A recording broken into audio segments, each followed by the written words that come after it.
अपने बीच में आज डॉक्टर मंदाकिनी शर्मा जी हैं। आप हिंदी की प्रोफेसर हैं, माधव कॉलेज लश्कर में, ग्वालियर के पास में। और आप साहित्य परिषद के मंत्री भी हैं। आपने अपना एक लेख लिखा है बंदा बैरागी के ऊपर, बहुत ही अच्छा लेख है। इसके माध्यम से हम सबका संपर्क हुआ और हम सब ने आपसे आग्रह किया कि आप अपना एक उद्बोधन अपने व्यस्त व्यस्ततम कार्यक्रम में से निकालते हुए, समय निकालते हुए हम सबको प्रदान करें। तो आदरणीय डॉक्टर मंदाकिनी शर्मा जी ने इसको सहर्ष स्वीकार किया। हम आपके आभारी हैं। और मैं ज्यादा समय न लेते हुए मैं निवेदन करूंगा कि डॉक्टर मंदाकिनी शर्मा जी अपना उद्बोधन प्रारंभ करें। धन्यवाद अश्विनी भैया। सर्वप्रथम तो मैं वैसे तो सामान्य परिचय अपना मेरा प्रस्तुति किया गया है यहाँ, लेकिन मैं सामान्य परिचय अपना दे दूं कि मैं यहाँ के एक सेमी गवर्नमेंट कॉलेज में हिंदी की सहायक प्राध्यापक हूँ। और जिस तरीके से भैया से मेरा संपर्क हुआ, वो अभी उन्होंने उल्लेख किया कि संत बैरागी जी का जो राष्ट्र अनुराग है, इस शीर्षक से मैंने बंदा बैरागी जी पर अपना एक आलेख पिछले साल जो है वो लिखा था और वो प्रकाशित हुआ। एक वेबसाइट पर उनको मिला और उन्होंने मेरे से संपर्क किया। बंदा बैरागी जी पर अगर मैं ये कहूँ कि मेरा बहुत गहन अध्ययन है तो ये अतिशयोक्ति होगी, क्योंकि मैंने बहुत गहन अध्ययन तो नहीं किया, लेकिन हाँ, जिस वक्त मैं ये आर्टिकल तैयार कर रही थी अपना, उस वक्त जितनी सामग्री मुझे उपलब्ध हुई उसे मैंने अपने आलेख में संग्रहित किया है। और संभवतः उसी आलेख को मैं यहाँ पर प्रस्तुत करूँ तो जिस भाव से इस कार्यक्रम में मुझे सम्मिलित किया गया है उस भाव के साथ न्याय होगा। बहुत लंबी श्रृंखला चल रही है। भैया ने बताया था कि लगभग 7-8 तारीख से जो है वो संत बंदा बैरागी जी पर कार्यक्रमों का आयोजन हो रहा है ऑनलाइन। तो निश्चित है कि उनके बारे में बहुत सारी चीजें आ गई होंगी, तो मैं जो बताऊंगी वो पुनरावृत्ति तो होगी, पर फिर भी एक भूमिका के तौर पर ये बता दूं कि जो हमारा भारत है शौर्य के लिए जो है वो जाना जाता है। हमारे इस भारत की भूमि ने बहुत सारे वीरों को जन्म दिया, और सबसे बड़ा दुर्भाग्य इतिहास का ये रहा कि जो वास्तव में वीर थे, जिन्होंने किसी ना किसी तरीके से भारत की भूमि की रक्षा के लिए अपने प्राणों का उत्सर्ग किया, उनके उस उत्सर्ग को जो है वो सुनियोजित ढंग से कह लीजिए, षड्यंत्र के माध्यम से कह लीजिए, हमारी जो बाद की पीढ़ियां हैं उन तक पहुंचने नहीं दिया गया। तो इतिहास इस तरीके से लिखा गया कि जो वास्तव में उत्सर्ग करने वाले लोग थे उनके नाम जो है वो कहीं छुपा दिए गए या दबा दिए गए। इतिहास इस तरीके से लिखा नहीं। एक नई परंपरा आई कि हम ज्ञात अज्ञात जो हमारे शहीद हैं या बलिदानी हैं या शौर्य का प्रकटीकरण करने वाले जो लोग हैं, वो फिर से हमारी नई पीढ़ी के समक्ष आए। हमारी नई पीढ़ी ये जाने कि इस भारत भूमि ने किस तरीके के आक्रमण सहे, और उन आक्रमणों के लिए हमारी जो भारत भूमि के सपूत थे उन्होंने किस तरीके का संघर्ष किया, ये हमारी नई पीढ़ी जाने, ताकि उसमें स्वाधीनता को लेकर, देश को लेकर एक गौरव का भाव समाहित हो। इसी क्रम में जब हम संत बंदा बैरागी जी की बात करते हैं तो बंदा बैरागी जी एक ऐसा नाम हमारी इस शौर्यवान भारत भूमि के अंतर्गत, जिन्होंने अपने पराक्रम के माध्यम से अंग्रेजों को, मुगलों को कहीं ना कहीं जो है वो बहुत ज्यादा ये एहसास कराया कि हाँ, भारत पर जो है वीरों का जो है वो साम्राज्य है। मैं अपना आलेख जो है वो आप लोगों के समक्ष प्रस्तुत करती हूँ। त्याग पुरातन पटसा यह तनु, रखूंगा मैं नूतन देह, नया वसन पहन करूंगा फिर निज साधन निसंदेह। एक साहित्यकार जब किसी शौर्यवान पुरुष पर या किसी वीर पर लिखता है तो वो उसकी उस भावना को सबसे पहले प्रेषित करता है जिसमें वो आत्म स्वर्ग के लिए तैयार है। तो बंदा बैरागी जी पर ये पंक्तियां जब लिखी गई तो इस पंक्ति के माध्यम से ये अभिव्यक्त होता है कि बंदा बैरागी जी जो है, जो भारत भूमि के लिए किस तरीके से अपना सब कुछ समर्पण करने के लिए तैयार है। वो कह रहे हैं कि त्याग पुरातन पटसा या तनु, गीता का वो शाश्वत सिद्धांत कि ये शरीर मात्र वस्त्र है और इसको त्याग कर हमें नया शरीर ग्रहण करना है, यानी आत्मा जो है वो वस्त्र के रूप में शरीर को हमेशा जो है वो बदलती रहती है। उसी भाव को लेकर उन्होंने कहा कि त्याग पुरातन पटसा यह तनु रखूंगा मैं नूतन देह, नया वसन पहन करूंगा फिर निज साधन निसन। उन्होंने कहा मैं भले ही इस देह को त्याग दूं, लेकिन मैं नई देह में भी आया तो भी मेरी आत्मा जो है इस भारत भूमि के लिए सदैव जो है वो तत्पर रहेगी अपने प्राणों का उत्सर्ग करने के लिए। मैं हर जन्म में जो है वो भारत की सेवा करूंगा। क्रांति धरा और वीर जननी के रूप में अपनी दिव्य तथा पावन छवि रखने वाली हमारी अपनी मातृभूमि पर हमारे अपने कुटुंब में ऐसे साहसी, पराक्रमी तथा तेजस्वी पूत सपूतों और पुत्रियों का जन्म हुआ, जो अपनी जननी जन्मभूमि की रज कण के आत्म सम्मान की रक्षा करने के लिए अपनी नश्वर एवं क्षरित हो जाने वाली देह का त्याग करने और अपनी जन्मभूमि के लिए अपने अनंत जन्मों को न्यक्षावर कर देने की अनोखी चाह लेकर जिए और मर गए। यानी भारत जो है वो इस बात के लिए कहते भी हैं लोग कि अगर हमें जन्म मिले तो भारत की भूमि पर मिले, क्योंकि भारत की भूमि पर जन्म लेने का मतलब ये है मोक्ष की प्राप्ति। क्यों? क्योंकि मोक्ष का यहाँ संदर्भ केवल धार्मिक नहीं है, आध्यात्मिक नहीं है। मोक्ष से तात्पर्य यहाँ पर बंदा बैरागी के इन शब्दों में यह है कि जब जब भी मैं जन्म लूं तो सद कार्यों के लिए मेरा जीवन समर्पित रहे। मुझे स्वगति के लिए प्रलय तक नहीं देखनी होगी राह, आज ना हो कल नए जन्म में पूरी होगी मेरी चाह। ये बंदा बैरागी कहते हैं कि अगर मुझको अपने को मुक्ति तक ले जाना है तो मुझे किसी प्रलय की आकांक्षा भी नहीं है और मुझे वहां तक रुकने की भी आवश्यकता नहीं है, मुझे प्रलय की राह देखने की भी आवश्यकता नहीं है। क्योंकि अगर इस जन्म में नहीं तो जब मेरा नया जन्म होगा तब मेरी ये चाह अवश्य पूरी होगी। भारत का स्वर्ग कही जाने वाली भारतीय भूमि अर्थात कश्मीर में 7वीं सदी में भारद्वाज गोत्रीय ऐसे ही एक वीर बालक का जन्म हुआ।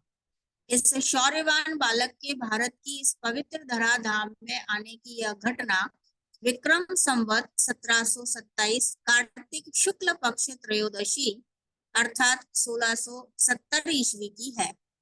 कश्मीर के पुंछ जिले की राजौरी तहसील में 27 अक्टूबर 1670 को श्री रामदेव नामक भारद्वाज गोत्रीय एक किसान परिवार ब्राह्मण के यहाँ भारत माता के लिए तथा हिंदुओं की प्रतिष्ठा की रक्षा के लिए स्वयं को बलिदान कर देने वाले तेजस्वी पुत्र बंदा बैरागी का जन्म हुआ।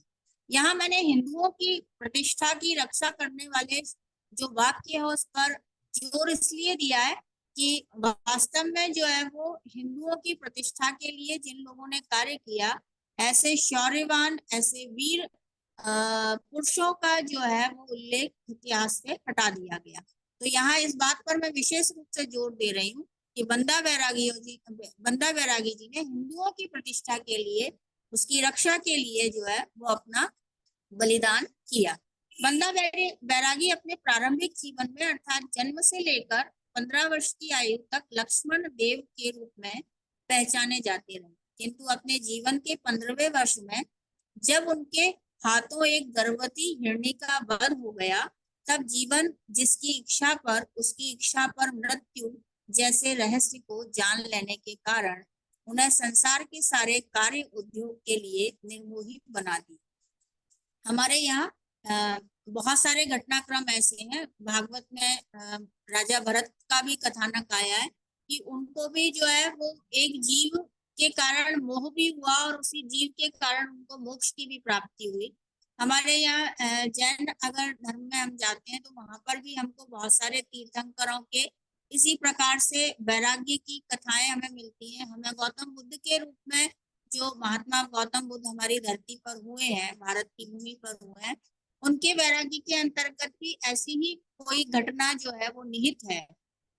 तो जो वैराग्य होता है वो किस तरीके से होता है और फिर वो शौर्य में किस तरीके से परिवर्तित होता है, समाज कल्याण में वो वैराग्य किस तरीके से सहयोग देता है, ये हमको इन महापुरुषों के कथानकों को, जीवन चरित्रों को पढ़ने के बाद समझ में आता है। तो उसी क्रम में बंदा बैरागी जी के जीवन में भी हमको मिलता है कि किस तरीके से जो है वो एक गर्भवती हिरनी के वध हो जाने से, यानी हम कह सकते हैं कि उनके जीवन की एक ऐसी घटना जिसने उनके जीवन को परिवर्तित कर दिया और उन्होंने ये समझा कि जीवन जिसकी इच्छा पर है उसी की इच्छा पर मृत्यु भी होती है।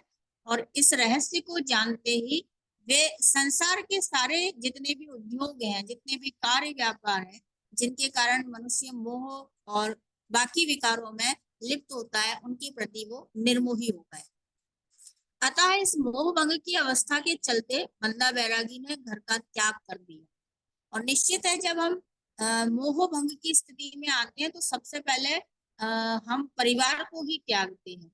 तो यही क्रम जो है वो बंदा बैरागी जी के साथ हुआ कि जब संसार से उनका मन हटा, वो संसार के प्रति निर्मोही हुए, तो पारिवारिक संबंधों के प्रति भी उनका मोह जो है वो समाप्त हुआ और उन्होंने घर का त्याग कर दिया और नांदेड़ में कुटिया बनाकर रहने लगे।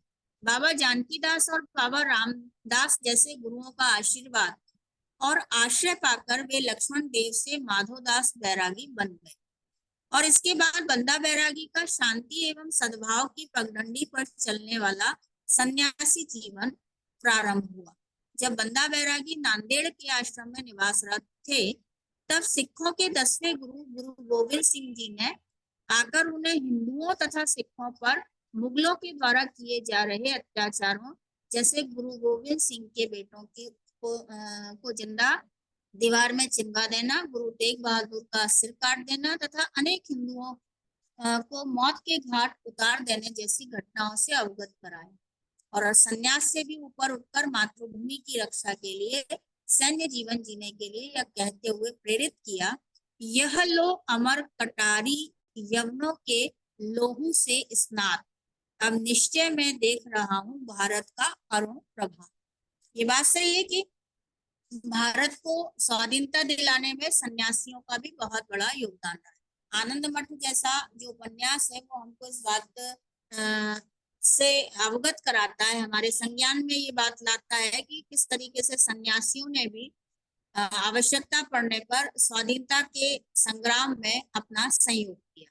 तो वही क्रम जो है वो बंदा बैरागी जी के साथ भी हुआ कि वो निर्मोही होकर सन्यास जीवन जी रहे थे, किंतु उससे भी उस कालखंड में उससे भी ज्यादा जरूरी बात थी कि किस प्रकार से जो है वो विधर्मियों से, विदेशियों से अपनी मातृभूमि को की रक्षा की जाए। तो इस बात का संकेत जो है जब उनको मिला और उनमें जो है वो भारत के अरुण प्रभात की संभावना को जब देखा गया, तो अर्थात बंदा बैरागी जी को जन्मभूमि को आताताई शासकों से मुक्त करवाने की जागृति गुरु गोविंद सिंह जी ने, गुरु गोविंद सिंह जी के उपदेशों के प्रभाव से बंदा बैरागी सन्यासी जीवन को त्याग कर सेना नायक के रूप में हिंदू सिख उद्धारक बनने की राह पर चल।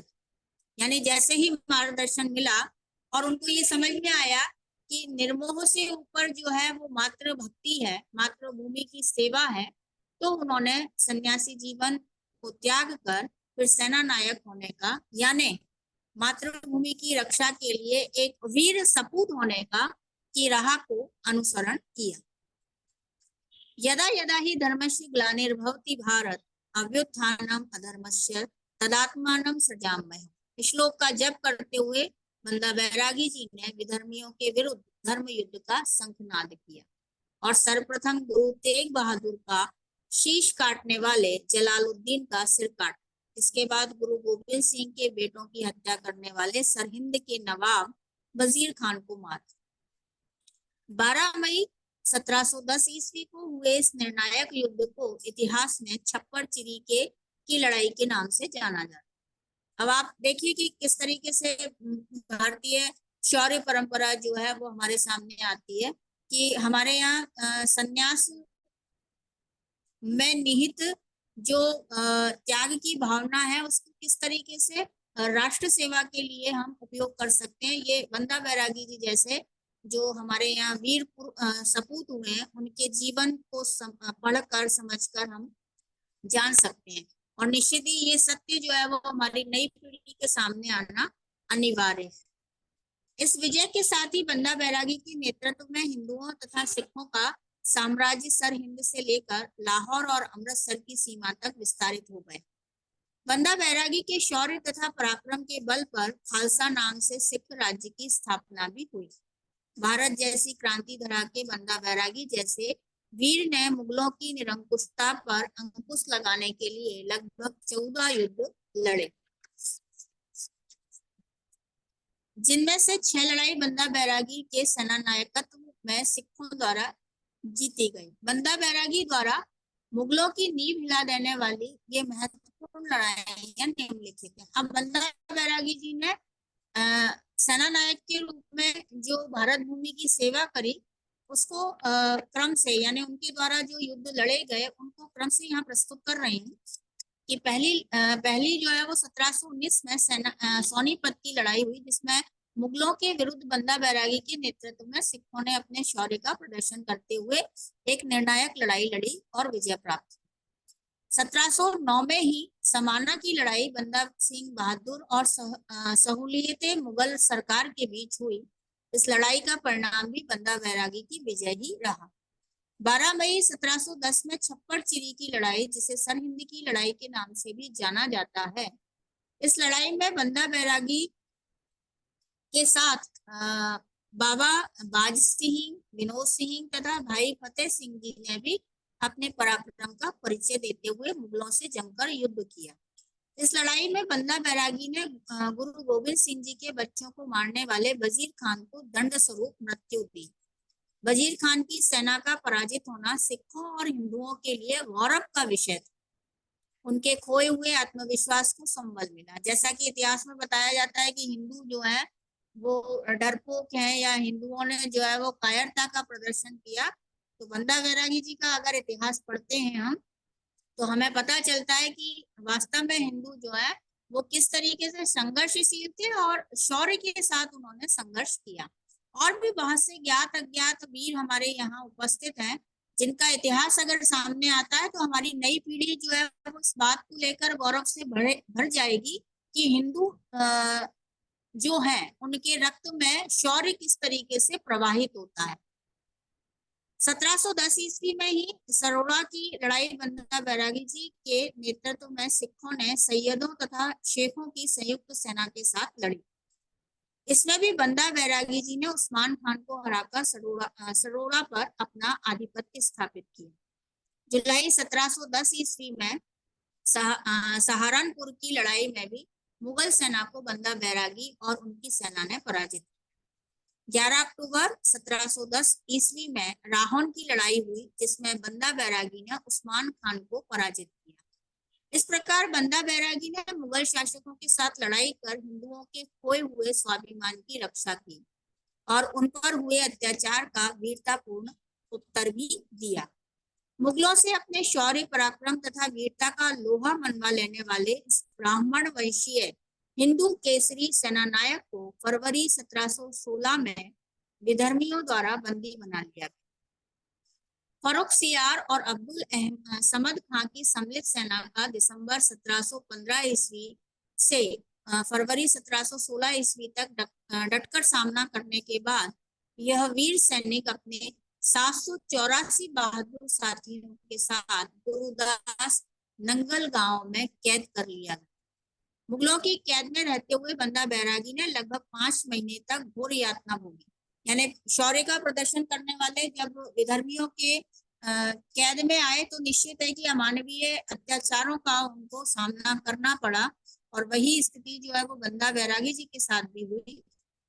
और सबसे ज्यादा अमानवीय यातना उनके अपने अबोध पुत्र अजय सिंह की उनके ही सामने की गई हत्या थी। यानी कुल मिलाकर अगर ये कहा जाए कि स्वतंत्रता या भारत भूमि जो है वो हमको यूं ही मिल गई है, तो ये गलत है। उसमें किस तरीके का शहादत हुई है, किस तरीके से लोगों ने अपना बलिदान दिया है, किस तरीके से लोगों ने बहुत कुछ अपना खोया है, ये हमको इतिहास के माध्यम से जानने को मिलता है। लेकिन कौन से इतिहास के माध्यम से? जो सही तथ्यों को हमारे समक्ष रखता है।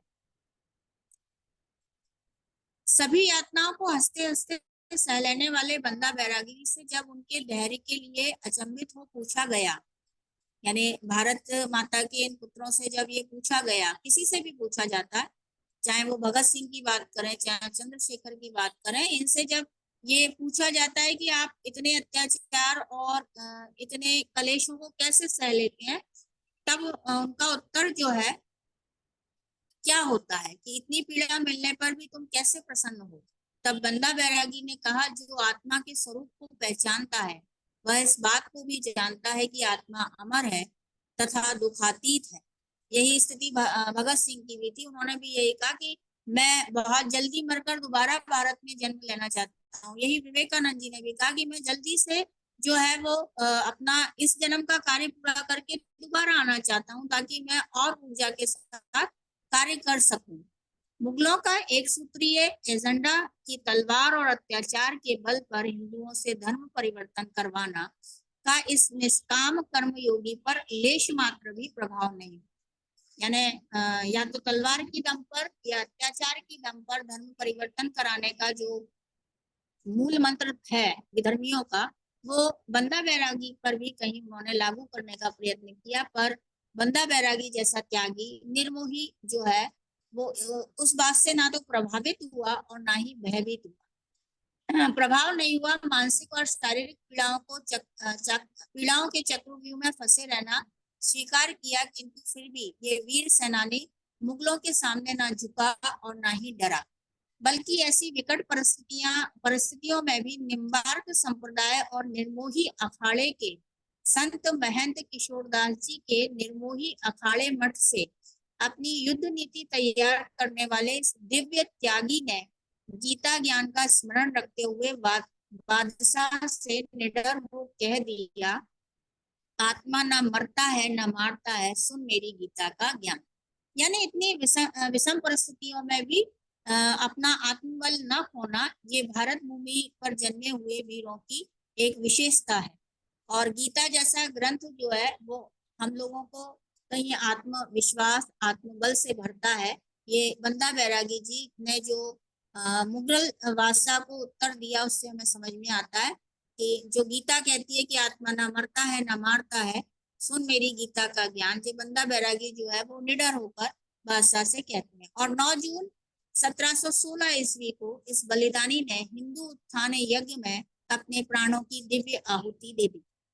बंदा बैरागी की देशभक्ति से भरी जीवन गाथा को भारत की 3 महत्वपूर्ण भाषाओं, अब शौर्य गान करना साहित्यकारों का ध्येय भी रहा है और साहित्यकारों ने उसको संग्रहित भी किया है वास्तविक रूप से। तो उस क्रम में अगर हम बंदा बैरागी जी की जो जीवन गाथा है उसको संग्रहित करने वाली बात करते हैं, तो भारत की 3 महत्वपूर्ण भाषा हिंदी, बंगाली और मराठी के 3 महत्वपूर्ण रचनाकारों राष्ट्रकवि मैथिली शरण गुप्त, नोबेल प्राप्त रविन्द्रनाथ टैगोर और स्वतंत्रता का प्रामाणिक इतिहास लिखने वाले वीर सावरकर ने लिपिबद्ध किया है। वीर सावरकर जैसे क्रांतिकारी तो बैरागी के त्याग और बलिदान से प्रेरित हो अंग्रेजों से निर्भय होकर लड़ भी पाए। यानी बंदा बैरागी के जीवन चरित्र को पढ़कर सावरकर जी ने भी उसी तरीके का भाव अपने अंदर समाहित किया। इसीलिए कहते हैं कि हमारा ये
रूपी क्या तेरी भिक्षा पर मृत। आत्मा मरता है ना मारता, सुन मेरी गीता का ज्ञान, मरने और मारने वाला इसे जानते हैं अनजान। त्याग पुरातन पट सा यह तन, रखूंगा मैं नूतन देह, नया वसन सा पहन करूंगा, फिर निज साधन निसंदेह। बदला करता है या आत्मा बार बार वपु रूपी वस्त्र, ना तो जला सकती है ज्वाला, ना तो काट सकते हैं शस्त्र। मुझे स्वगति के लिए प्रलय तक नहीं देखनी होगी राह, आज ना हो कल नए जन्म में पूरी होगी मेरी चाह। तो ऐसे बंदा वैरागी जिन्होंने बिना किसी भय के, बिना किसी संकोच के हिंदुओं के स्वाभिमान की रक्षा के लिए न केवल अपना बल्कि अपने पुत्र का भी बलिदान किया, और किसी प्रकार का भय या किसी प्रकार का हम कह सकते हैं कि क्षोभ जो है वो उनके अंदर नहीं था। उन्होंने भारत भूमि की सेवा के लिए अपने सन्यासी जीवन को भी त्यागा, और आवश्यकता के अनुरूप जो है, जैसा कि गीता में कहा गया है कि परिस्थिति के अनुरूप जो है वो व्यक्ति को अपने कर्म का चयन करना चाहिए। हमको समझ में आता है कि बंदा बैरागी किस तरीके से गीता, श्रीमद् भागवत गीता का अध्ययन करते रहे होंगे और उससे किस तरीके से उन्होंने प्रेरणा ली होगी कि उन्होंने भी परिस्थिति के अनुरूप जो है वो अपने कर्म का निर्धारण किया, कर्म का चयन किया। संन्यास से जो है वो एक वीर सैनिक के रूप में समाज के सामने आए, हिंदुओं के गौरव और स्वाभिमान की रक्षा करी। हम ऐसे वीर सपूत, भारत माता के ऐसे वीर सपूत को आज स्मरण कर रहे हैं। और मैं एक प्राध्यापक होने के नाते, एक स्त्री होने के नाते और एक सामाजिक होने के नाते सुनने वाले जितने भी श्रोतागण हैं यहाँ, उन सबसे एक ही अनुरोध करूंगी कि अपनी पीढ़ी, जो भी नई पीढ़ी आपके संरक्षण में पल बढ़ रही है, शिक्षा ग्रहण कर रही है, मार्गदर्शन ले रही है, उस पीढ़ी को जो है वो इस तरीके के वीर सपूतों की जीवन गाथा को जानने और समझने के लिए प्रेरित अवश्य करें। जीवन को जीना एक अलग बात हो गई, सारी सुविधाओं के साथ जीवन को जीना एक अलग बात हो गई, और आत्मगौरव से परिपूर्ण अपनी पूर्वज पीढ़ी को जानते हुए उसके प्रति श्रद्धा रखते हुए जीना एक अलग बात हो गई। तो कर्मशील हमारे ऐसे जो वीर सपूत हैं, उनके प्रति हमारी सच्ची श्रद्धा और इस जिस भूमि पर हमने जन्म लिया है इसके प्रति हमारा सच्चा प्रेम इसी बात से स्पष्ट होगा, प्रकट होगा कि हम ऐसे वीरों के प्रति न केवल स्वयं श्रद्धा रखें बल्कि अपनी बाद की पीढ़ियों को भी इस हेतु कहीं प्रेरणा दें। आप सबका बहुत सारा आभार, बहुत सारा धन्यवाद। आयोजकों का बहुत सारा धन्यवाद कि उन्होंने मुझे इस योग्य समझा। मेरा जितना अध्ययन था, मेरे पास बंदा बैरागी जी को लेकर जितनी भी सामग्री उपलब्ध थी उसे मैंने अपनी तरफ से पूरी ईमानदारी से आपके समक्ष प्रस्तुत किया है। आशा करती हूँ कि सुनने वालों को बहुत ज्यादा नहीं तो थोड़ा लाभ अवश्य हुआ होगा। आगे किसी फिर ऐसे ही किसी आयोजन में आप सबसे पुनः मुलाकात होगी, भेंट होगी। तब तक के लिए स्नेहपूर्ण विदाई लेती हूँ। सभी आयोजकों का पुनः आभार। धन्यवाद। बहुत ही ज्ञानवर्धक और सुंदर उद्बोधन रहा आपका डॉक्टर मंदाकिनी शर्मा जी।